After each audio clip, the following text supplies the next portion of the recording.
Let's go to Tone. I look forward to this each and every single week. What's going on, Sileo? How you feeling, sir? All good, my friend. Tone, Awesome. what do you think of the pursuit of Derrick Henry? I think he lands either in Dallas, Baltimore, or San Francisco, or Philly. Yeah, Baltimore seems like a really, really fascinating situation for him to end up in, especially with Lamar Jackson being as electric as he is right now in the passing game and in the running game. As far as Derrick Henry coming to Philly, that sounds fascinating as well. I'm very curious to see what that looks like, having a guy like Derrick Henry behind his offensive line. His cap situation is interesting, though. So right now he has a $16.36 million cap hit.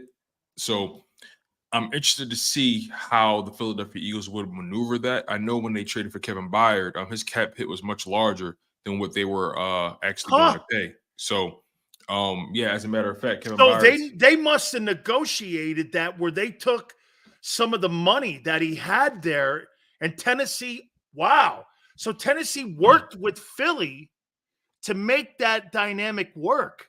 Interesting. Yeah, so I guess after the deal was made, because prior to the deal, he had a pretty significant cap hit, but now the cap hit has been adjusted on spot track, and it's right now his 2023 cap hit is 2.4 million, which is what they're going to be picking up. But next year his cap hit jumps to 14.1 million. I don't know if the Eagles are going to, depending on how he plays.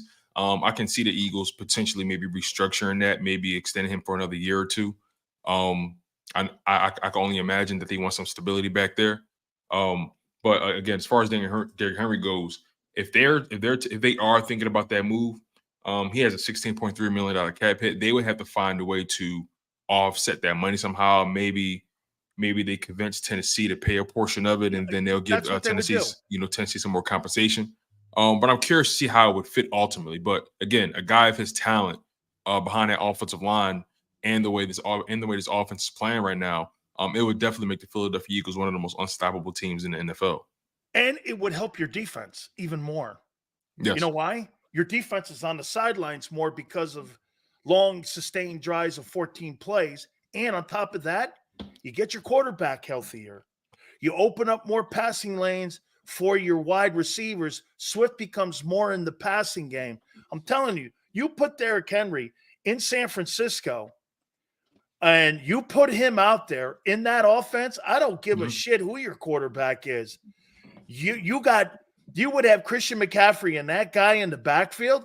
That might be a problem for some teams. Yeah, and another thing, I'm real big on having a power run offense. I feel like I'm a large proponent in having a solid power back that can kind of push the needle for you. I want to kind of put it in perspective a little bit. So in 2017, when the Philadelphia Eagles had LeGarrette Blount, Corey Clement, Jay Ajayi on the ground, LeGarrette Blount, he accounted for about 173 total carries in 16 games played, and he gave you 766 rushing yards on 4.4 yards per carry. And on top of that, you had Jay Ajayi, who you traded for. You got him for 7 games during that season. On 7 carries, he gave you 408 yards and 5.8 yards per carry. So my point is, yeah, 1,200 yards between two players you didn't pay any money on. Exactly. So I believe in order for the Philadelphia Eagles to get back to the Super Bowl and to actually win it, I believe they need to have a combination of power and elusiveness in that backfield, like they did during that Super Bowl run. When the Eagles had LeGarrette Blount and they had Jay Ajayi, their rush attack was literally unstoppable, and the quarterback wasn't even a part of the running game. So imagine if you pair DeAndre Swift with the Derrick Henry, that can be a scary notion, and you can take so much pressure off of Jalen Hurts to have to run the ball. Now, obviously, with the way, because he's a door threat guy, even when he drops back, you're not going to take that part of his game out. So what's going to happen is maybe you limit the design runs, and whenever he does escape, it's because there's nothing down the field, and he's breaking the defenses back on third down. So I think that's where they need to trend. Get some power in that backfield. I wouldn't be surprised if Howie Roseman is looking for a running back right now. If it's not Derrick Henry, I know he's looking for a guy that can provide some power, because again, I think that's the formula. Having a guy that can having a one cut back and DeAndre Swift who can also catch the ball, and then you have that power guy as well as that 1-2 punch. You got that jab, and then you got that haymaker with the other running back. I think that's the formula because that's how we won before. See, what people don't understand, you can adjust a lot of on a trade what a team does when it comes to cap space. It's not set in stone. Yeah, a lot With of people need to understand it's so much easier. The cap, you can manipulate it more today. The cap is a myth. You know what I'm saying? It's Totally, man. You can like the cap is like clay. You can literally manipulate it however you see fit, as long as you know what you're doing back there. And that's when a guy like Kyrie Roseman comes in. And again, it's all about, can they make it work? Does Derrick Henry make sense for their situation? There's so many variables that go into it, but I think it would be pretty exciting if Derrick Henry was in Philadelphia. I don't know how possible it is, but if the Philadelphia Eagles found a way to get Derrick Henry, I'm pretty sure no Eagles fan would be upset. I wonder what A.J. Brown's saying in that building, because they're boys.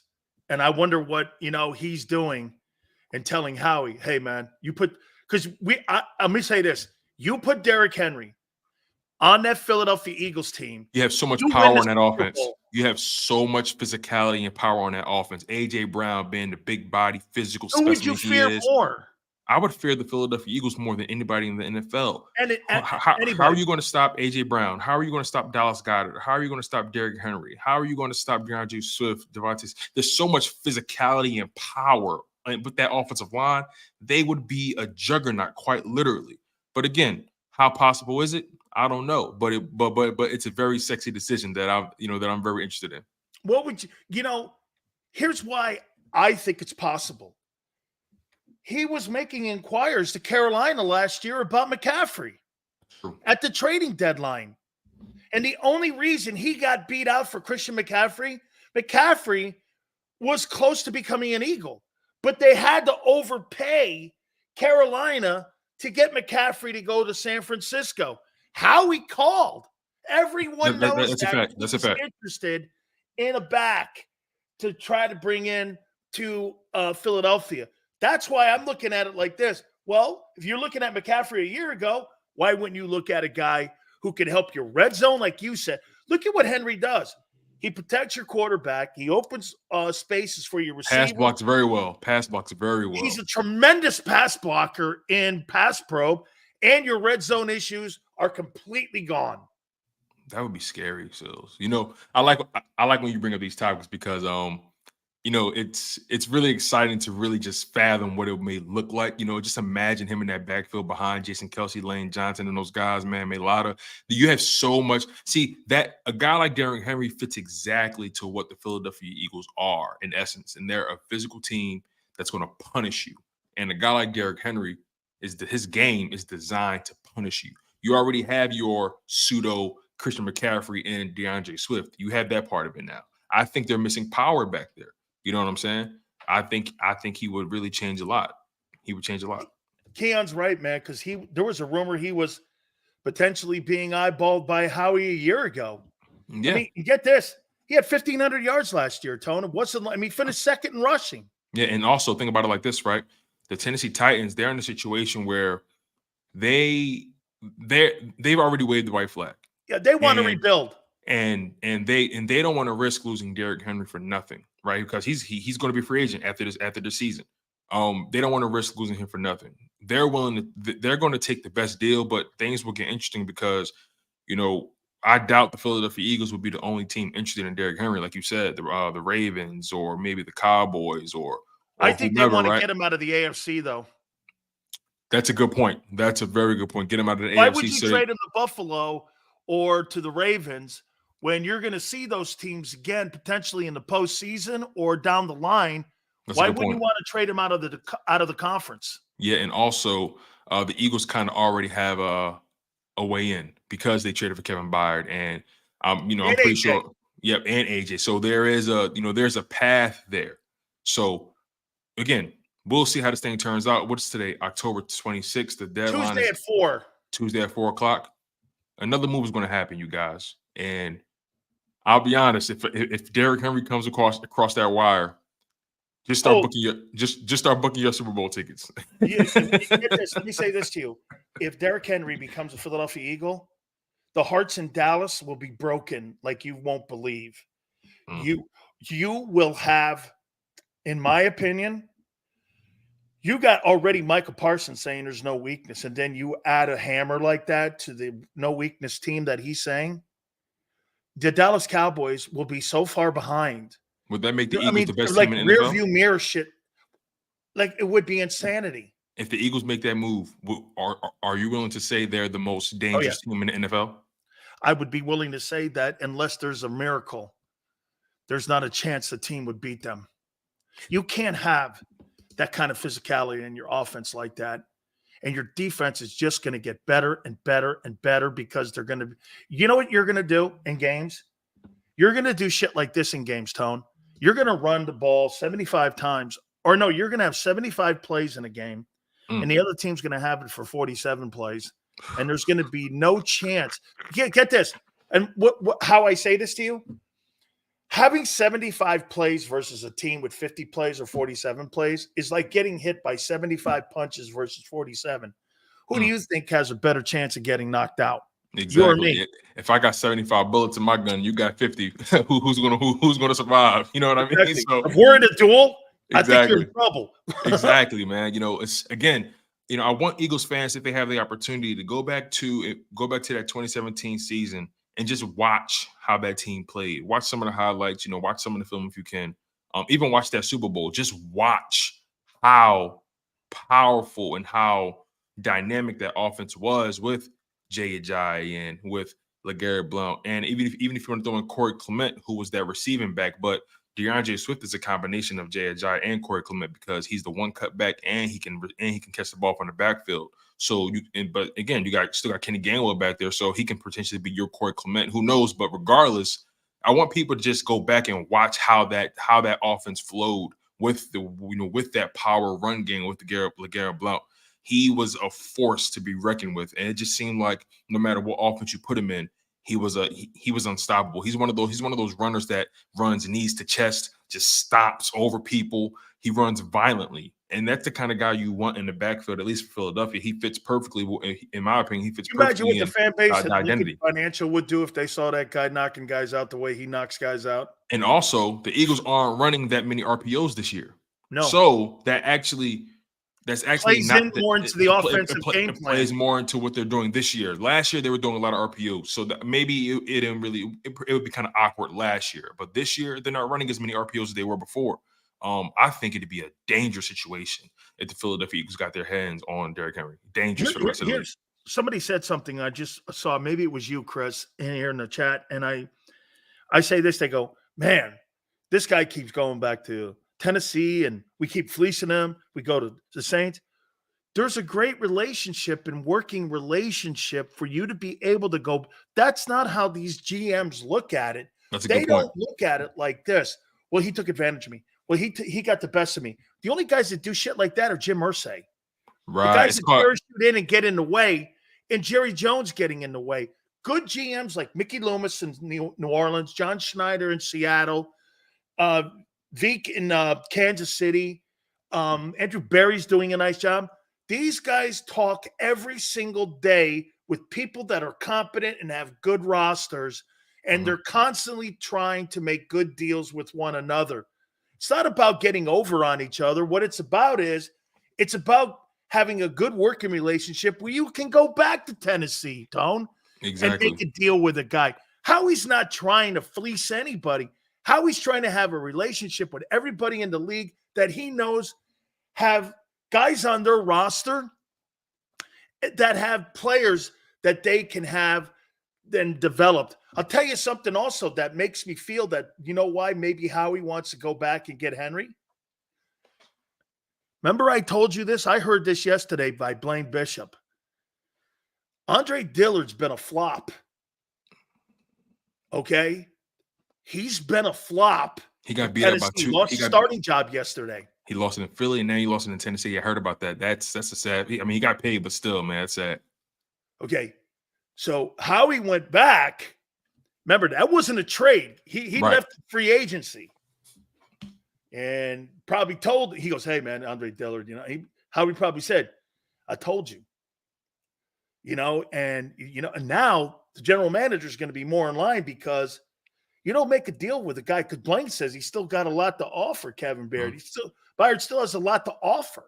Yeah, So, and I look at it like this. You brought up a good point, right?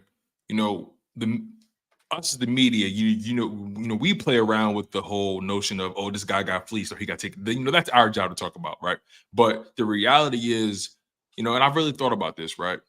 These are people making these decisions, and at the end of the day, if Harry Roseman just so happens to be better at his job than another GM, that's not necessarily Harry Roseman's fault, right? These GMs are making the best decision possible that they believe is best for their respective organization. Or someone's telling them exactly to make that. Remember something too, Tone, just because you're a GM and you send a guy like Henry somewhere, maybe that GM doesn't want to send that guy, but the owner wants to get that money off the books because he doesn't want to pay him. So you don't really know also what the owners are saying above these GMs. Exactly. And most of the time, like in that specific scenario that you just laid out, right? With the owner getting involved, there are many situations, I'm sure, where owner says, look, take the best deal. I don't care what it is. Take the best deal that you can get. And I wouldn't be surprised if that was, similar to the Kevin Byard situation. Again, he was going to be owed a good amount of money the following season. Derrick Henry's owed a good amount of money this season. They understand that they were going to lose those guys anyway. Let's get something in return. Take the best deal. So, they don't look at it as, oh, he got over on me and vice versa. This person made their offer, the other person countered, and they negotiate and they say, okay, I'm comfortable with that, and you're comfortable with this. The whole fleece conversation, that's fun talk for us. You know what I'm saying? But in reality, those guys don't look at it that way. They're not like get this. An owner, say the owner of the Titans goes to Mike Vrabel and they say this to him: I want a clean house. We got to get one of those quarterbacks in next April's draft. Do whatever. Let's get the best deals and the most assets. Get as many picks as possible. Yep. And then what we'll do is you bring them to me. We'll sign off on them. And you know what the owner's looking at right now? The owner's already looking past the NFL season, and he's looking at April. He's not looking at Derrick Henry, part of the future of that team. He's not probably looking at DeAndre Hopkins as being part of anything, or Ryan Tannehill for that matter. So what this GM has to do, he's been told to get rid of players. Exactly. At any expense. And he's a young GM. And how he's taking advantage of when you see teams. See, that's it. That's exactly. That's the part he's taking advantage of. He's taking advantage of the complexion of the market. He sniffs these teams out. You look at teams who are in a situation of dire distress, and then it's almost like going into if you're a real estate investor, and it's almost like going into a neighborhood where you see there's nothing going on here. I'm going to buy up all this land and turn it to whatever I want to turn it into. You're looking for a distressed area and then trying to take that and make something out of it. That's what Harry Roseman does. He goes to distressed teams, takes their lemons or takes their abandoned properties, brings it over to Philly, retools it, renovates it, and then guess what? He sells it the following year, or maybe he just lets it, he just puts it out there on the market, and whoever buys. He did that with TJ Edwards. He did that with CJ Gardner-Johnson. He did that with Epps. The bottom line is Harry Roseman has always been a guy who bought low and sold high, and he hasn't really failed thus far. He's one of the best GMs in the NFL.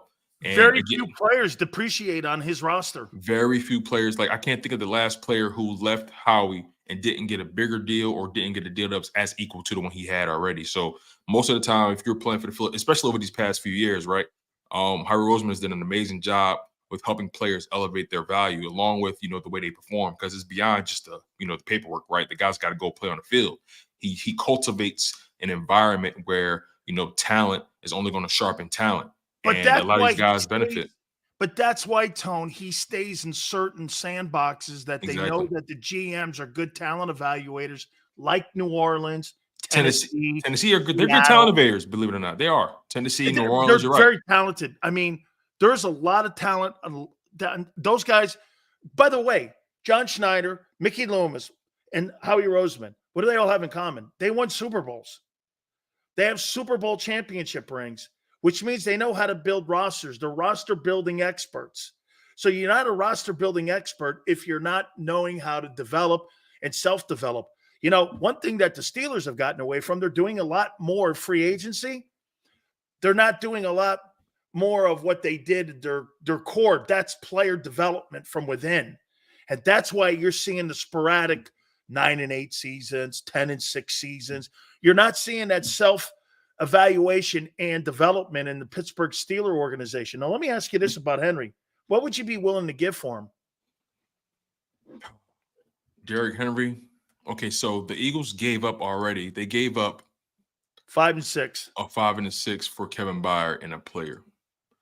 Derrick Henry right now, he's 29 years old. He's going to be 30 years old before the season's over. And he's in the final year, of his deal. You're probably going to try to get them to pick up some of that money. You're probably going to give up somewhere around. Honestly, I would give them a third and a fourth and Rashad Penny. This is a super. Wait a minute. This isn't a trade. See, again, Arizona's trying to make trades. Mm-hmm. This is a move for the Super Bowl. Right. This is different. And a 3 and a 4 is not going to cut $16 million off that. They're not going to go for. They're not going to do that. But what they will do, especially look at what San Francisco. You think they'll settle for a second? Because they're not getting a first. They're not getting a first for him. Swift in a second. Who? Swift in a second. Swift and a second? Yeah. They're not giving up Swift. I don't see that. I don't see that happening. I just don't see. He's too integral in part. He's too involved in what they do offensively. I don't see. You wouldn't give up DeAndre Swift for Derrick Henry. I don't see them doing that. He'll never be as good as that player. I understand what you're saying, but they're not doing that. He's too ingrained in what they do. He's too ingrained. They're more likely to get rid of Kenny Gainwell and do that. I don't see. It's not going to be something of a guy on a hook that's going to make that fish bite. You got to make them bite. I hear you, but I don't think they're giving up Swift because you know why? You know why? They're going to have to. He's in the final year of his deal. What they're going to do is trade for a guy that's they're not. You're not resigning him. But Derrick Henry, he's already his contract ends. Their contracts end at the same time. So how are they benefiting from getting Swift? I'm not Henry's understanding. better. I'm talking about how are the Tennessee Titans benefiting from getting trading? If we trade, I think there's a better chance of Tennessee re-signing DeAndre Swift than having Derrick Henry with a $16 million cap hit and a younger player here. That would make them maybe re-sign him. And that's somebody that you might want to try to rebuild your team with. Let me tell you, you're not re-signing DeAndre Swift. No, I get that. You're protected. The Eagle fans think you're re-signing that guy. No, they're not. It's not even a question. He's not getting re-signed. Happening. It's not happening at all. But I just don't think that's what they would do because my main point is he's so ingrained in what they do offensively in the passing game. If you remove Swift, then you're expecting something from Kenny Gainwell to pick up that slack. And Derrick Henry's not. Say it again. Has Swift helped your offense? Has Swift helped our offense? Has he helped Jalen? That's an interesting question. Define help. What do you mean? Has he made Jalen and the offense move better? I think he's made the offense more versatile at the running back position. So he's already giving you the rushing production that you were already getting from Miles Sanders, and you can use him in the passing game, screen game, whatever it is. So from 20 to 20, he's really good for the offense. But once you get down in scoring position, and that's where I don't see them trading Swift because he's so ingrained in the offense. I'm not moving off that. Like I just think that he's too involved in what they do. They literally gave him 10 targets the other week. I mean, how do you think he's in pass protection? He's not the best. He's not the best. Okay, so he's not good in the red zone. He's not a good pass protector. He's good from 20 to 20. Henry's good from goal line to goal line in every single facet. He can catch. He can block. He's a goal line guy. I mean, he is a player. Henry's nowhere near as dangerous as Swift in the passing game. He's not. But there's not a chance Swift is as dangerous as Henry on the field. So, I mean, we're going to have to, give something to take something. I mean, the reality is they're not moving Swift because he's too involved in the offense. I will admit this. I am moving the goalpost around on. I'll admit it. I'll admit it. I am moving the goalpost around a little bit on Tone here. Oh, no, we're having fun, man. It's all good. You're so loyal, man. I mean, see, to me, I look at DeAndre Swift as a rent dude. No, I don't look at him. I agree with other than that. No, I'm not looking at him as someone. Guy. Yeah, no, I'm not looking at him as someone that I'm attached to. I'm looking at him as someone that and as far as what they're doing this year in the passing game, he's too involved. I don't think they're going to just remove that from their offense. I just don't see them doing that. Especially with the way Brian Johnson calls plays. He gets his running backs involved in the passing game a lot. And if you notice, they haven't been throwing that ball to Kenny Gainwell. They've been throwing it to Swift. That'll change what they do on offense, and I don't see that happening. So, Derrick Henry on the field in your backfield, and DeAndre Swift. Who do you fear more? Why can't they have both? That Eagle backfield, Swift or Henry? Why can't they have both? Oh, look at you, man. This goes back to my original point about the Philadelphia Eagles having that versatile backfield and how they won the Super Bowl. Remember, Howie Roseman is one of the best in the game here. If he wants Derrick Henry, he's going to get Derrick Henry somehow, some way, come hell or high water. I think the combination of power and speed and elusiveness in that backfield, that's how the Philadelphia Eagles win the Super Bowl. You don't want Derrick Henry being your full-time back at this point in his career. You want to preserve him for as much as you possibly can. Same thing with Swift. If you're finding a way to get Derrick Henry 12, 15 carries a game, you find a way to get Swift involved in the passing game, in the run game. Maybe he has 8 rush attempts. Maybe he has 5 catch attempts, whatever it is. The bottom line is they can find a way to incorporate both of those guys in those offense. Remember, we talked about this earlier in the show. The reality is we want to make this offense unstoppable. You know what I mean? We don't want to take out a piece to replace a piece. We want to keep adding. So remember, they got a lot of draft picks coming up. They're not going to draft all those guys. You just want your cake and eat it, Mayor Broad Street. You want everything. I get what you. I get it. Yeah. Hell yeah. I want the cake. I want the ice. I want the cherry on top. I want the ice cream that come with it. I want the root beer too. Come on, man. Can't throw a cheesesteak on the side when I get hungry later on. I want all that. I love root beer. Hey, man. Hey, I think this kid, Kevin Byard, I think he starts on Sunday. You think he starts? Oh, yeah, absolutely. Absolutely. I think he starts without question.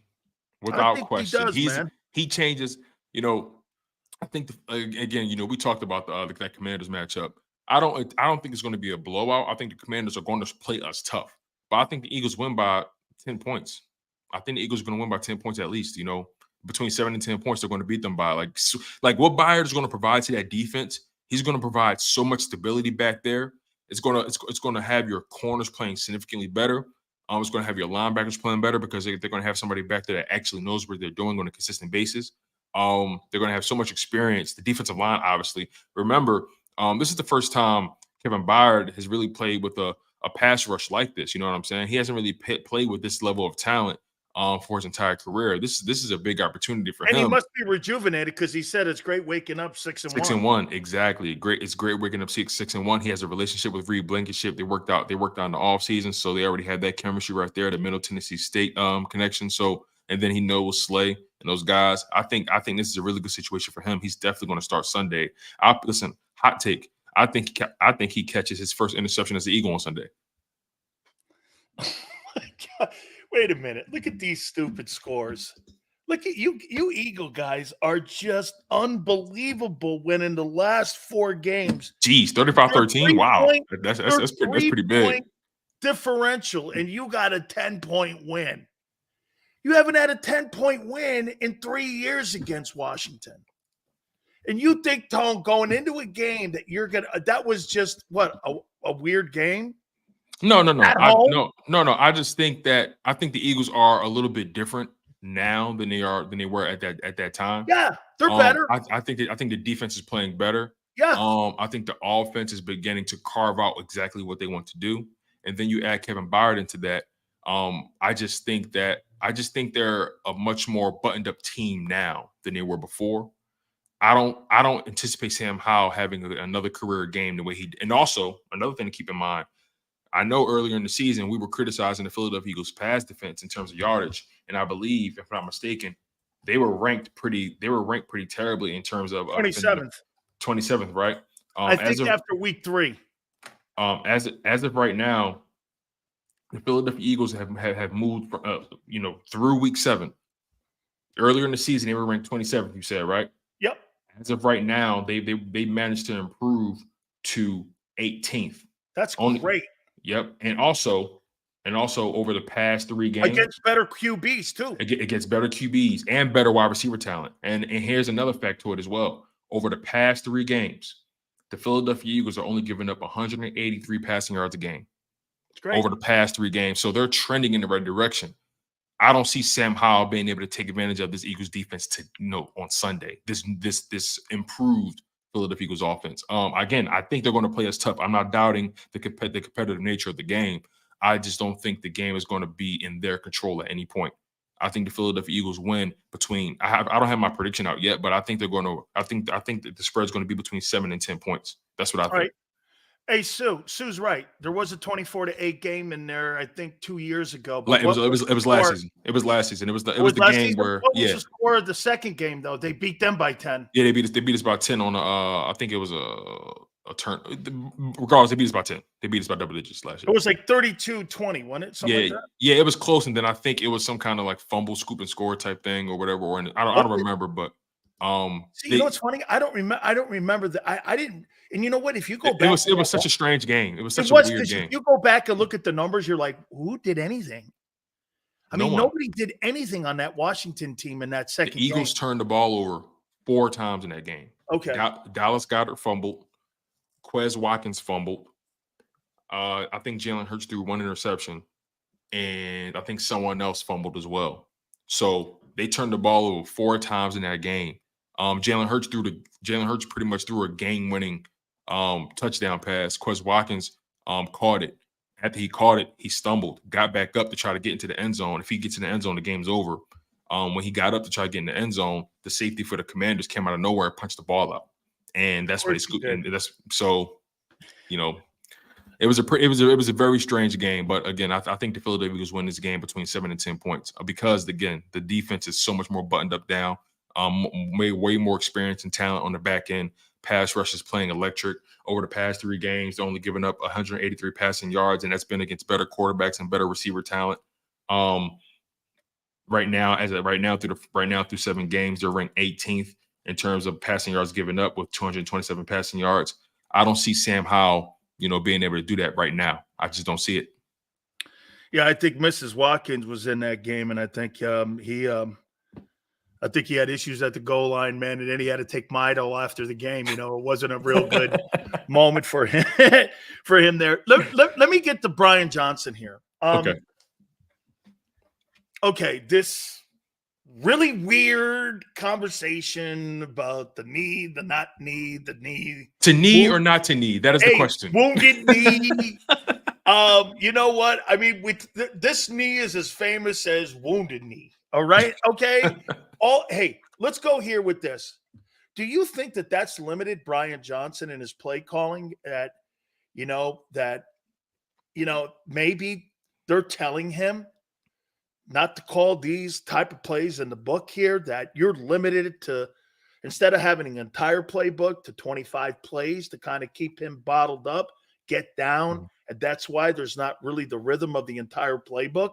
I mean, if you have a quarterback that's wearing a knee brace, I'm not going to put that guy in harm's way. Yeah, I'm going to call plays like early on. You know what people are saying about Brock Purdy and Kyle Shanahan? Because of the shoulder injury that he had, Kyle Shanahan was calling plays that weren't really plus 25 plays because he was trying to get him back in rhythm, and he was protecting him on long throws because he didn't want him to throw out his rotator cuff. He was making plays. And what they were doing was calling plays until they felt that he had 100% strength in his arm. Are you talking about when the season started? After he messed up that elbow, you're talking about when the season started? And yes, all kind of stuff? Okay. Early on, they were calling plays, check downs, a lot of underneath. McCaffrey had a ton of catches early in the season. So they were doing a lot of that to protect him. Do you think kind of maybe that's what they're doing here with Jalen? If they found out maybe the last couple of weeks have been banged up a little bit, that it's kind of maybe why you're seeing some of the spotty play calling? Yeah, I think what they need, if they need to dial back on anything, I'll put it to you like this, man. I'm completely over the quarterback design runs. I don't want to see them anymore. I don't want to see us line up in empty formation and then try to see Jalen Hurts run up the gut. Teams are prepared for it now. You have to do something else. I never want to strip Jalen Hurts of his playmaking ability, right? Never want to take that from him. You're already running less RPOs. So I look at it like this. Okay, call the playbook how you see fit. Get some more quick passing game going. And then if you're going to go into the intermediate, whatever, at that point, let Jalen Hurts cook. If Jalen Hurts is dropping back and he doesn't see anything, Jalen Hurts is going to do Jalen Hurts things. I don't think Jalen Hurts is ever going to stop scrambling or improvising, right? But what I don't want to see is intentional run plays with Jalen Hurts. I don't want to see design runs. They haven't worked not one time this season. I don't think Jalen Hurts has gotten more than 5 yards on the design run, if I'm not mistaken. I could be wrong, but based on what I'm seeing, I don't see him getting any positive yardage. Can I tell you why, Tone? Last year, what they did was the defensive end wasn't getting as deep as the ball. Mm-hmm. And now what he's doing is he's maintaining his integrity with the back. And so when Jalen goes like this and hands it on the front side, they're not overreacting. They're not overreacting. You're right. That guy's keeping his integrity. And last year, he scraped the lane and Hurts had wide open. They weren't setting the edge against him. And he would get out in the perimeter. Teams this year are onto that play. And what they've done is they've stopped that play by keeping that guy at home. Exactly. They're not overreacting. It kind of reminds me of how the Philadelphia Eagles beat. Yeah, it kind of reminds me of how the Philadelphia Eagles beat the Miami Dolphins. If you know the Dolphins, they lead the league in motion. They love to give you the illusion of complexity, and they love to make you think you're seeing one thing when nothing is happening. If you notice, and if you watch that game, whenever somebody went in motion, the Philadelphia Eagles did not follow. They did not overreact. They just stood pat and stayed in, and kept their keys, and they were able to limit them to their season low in rushing yards, season low in pass yards. They didn't overreact to anything. So I think defenses right now, they're not overreacting to the RPOs. They're not overreacting to the quarterback design runs anymore. If you want to get that ball out of his hands and preserve him a little bit, get the quick pass game going. Don't be afraid to take your shots. You still got the best offensive line in the NFL. Take your shots, but to establish that rhythm, get the quick pass game going, and then we'll be able to make something shake. Maniac said, so you don't want to run Hurts on the goal line, 3rd and 9 from inside that number. Those plays look terrible. We've been watching the games every week. They're not working. Right. Like forget what we want. What's working and what's not. And we've seen quarterback design runs and they're not working. Please, they're not working. We've seen it. Perfect example. First drive against the Miami Dolphins, the first red zone opportunity. You run the ball with Kenny Gainwell. And then I think you ran the ball with someone else, and then you try to do an empty formation quarterback run up the gut. No gained yardage at all. It's not working, especially in the red zone. It's just not working. They need to get more creative down there and let Jalen Hurts throw the ball in the red zone. Why in the world would Hurts come out? And is it to defend Brian Johnson when he said that he got hurt he's never been hurt in open space. He's been hurt in the pocket. He got hurt in the pocket. It's not really true. Chicago, he was hurt on a run and got dumped. Yeah, in open space. Yeah. Okay. Now again, look, he's too much of an integrity guy. He's Nick Sirianni's a bullshit artist. He's not. In 2021, he got hurt in the pocket, though. In 2021, he got hurt in the pocket. He hurt his ankle in the pocket? Mm-hmm. He hurt his ankle in the Giants game. I thought it was I knew it was in the Meadowlands. After the Giants. He got hurt in the pocket in that game. Yeah. Okay. He hurt his shoulder in Chicago, though. Yeah, that was in space. You think you fell on the sword there for Brian a little bit? And why? That's a good question because and why? Because they're friends. Is that where the friendship comes in? I don't know. I'll take it because I don't think. I'll take that, Tone. You know somebody since they were 3 years old. I think he knows this. I think he knows Brian Johnson has been getting a lot of criticism. A lot. And especially when it comes to the way he's been used in the running game, all that kind of stuff. It wouldn't put it past me if he felt the need to somewhat put the onus on himself and kind of deflect away from Brian Johnson, because maybe that is where their relationship comes in. Yeah, yeah. You know what? And again, Fangio didn't stop us. Still predictable. I never thought Miami had a good defense. Yeah, no one was saying Miami's defense was the juggernaut. It was I all never about their said offense. Miami was going to stop the Eagles. You just because you are predictable, that doesn't mean you can stop it. George Foreman has a right hand that knocks everyone out, and they know it's coming. I mean, does that mean, is he predictable? Yeah, but can you stop it? Can you stop it? Hey, listen. Hey, Get this. The brotherly shove is predictable. The brotherly shove is predictable. Predictable. Can you stop it? No. You know what? There was I was watching the Philadelphia Eagles on their YouTube channel. They have this thing called they have mic'd up moments and all that kind of stuff. And Dallas Goedert was mic'd up, and they were lining up for the brotherly shove, right? And then Christian Wilkins, the Dolphins D tackle, he was screaming, "No, no, no, no, no! You're not getting this! No, no, no, no, no!" And then they went for the brotherly shove. Dallas Goedert got up. What you mean? No, no, no, no, no! You know what's coming. You know what's coming, and you can't stop it. You never will. Like it was a pretty cool moment. Like the bottom line is, you know what's coming, but you can't stop it. You know, but you can't stop it. It's pretty insane. You don't think there's any letdown this week? No, I don't. After a big win against Miami? Nope. Or do you think the Eagles look at that as a big win? See, I don't come out of that game. Tone, I don't come out of that game thinking that was a big win for them. See, that's probably you, right? But remember, you may not feel that they feel like that now. But remember, you did pick them to lose. I did. So a lot of people picked them to lose. But a lot of people did. For them. Hear me out though. I got you.